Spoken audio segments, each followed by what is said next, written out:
What's common between running a country and going to war? In both the tasks, you need a great team.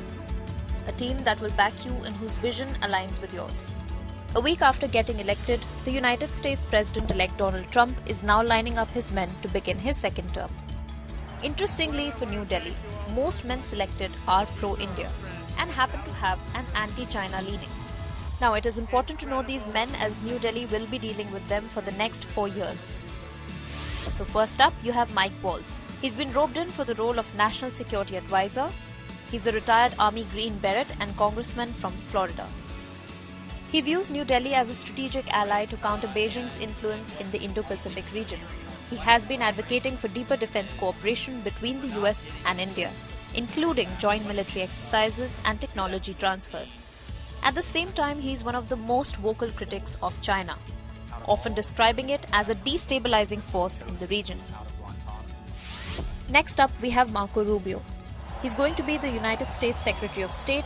He's a prominent figure in US foreign policy. Given his experience in various committees related to foreign relations and intelligence, he is a great fit. He's also introduced legislation aimed at treating India on par with US allies like Japan and Israel.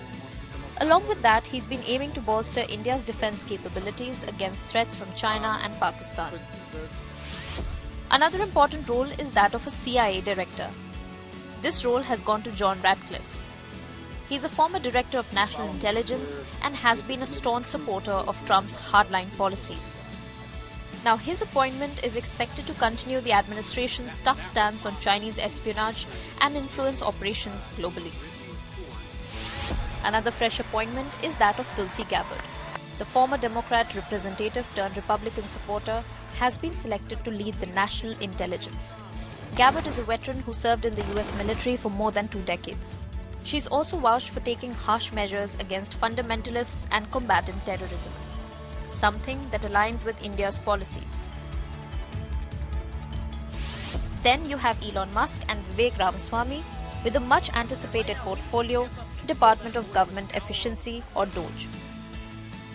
Musk and Ramaswamy both have expressed views that align with reducing bureaucratic inefficiencies, which could produce indirect benefits for US India economic cooperation.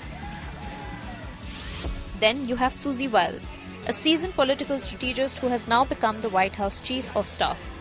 While her role is more administrative, Wiles' influence could help shape policies that support US India relations amidst growing tensions with China. Susie likes to stay in the background. She's not in the background. Another critical appointment is that of Pete Hegseth for the role of Secretary of Defense. He's a Fox News host and Army veteran with experience in military operations. And he's also someone who has been critical of China's military expansion and has advocated for strengthening US military readiness to counter such threats.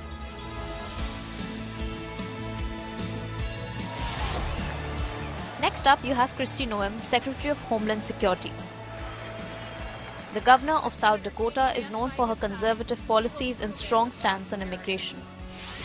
While her focus is primarily domestic, her policies on immigration could indirectly affect international relations, including those with India. Another appointment is Ellie Stefanik, who has been chosen as the United Nations ambassador. The congresswoman from New York is a strong Trump ally. Her role at the UN could enhance diplomatic efforts, supporting India's position on various global platforms. And as far as China is concerned, she has supported policies that confront Beijing's actions in international forums.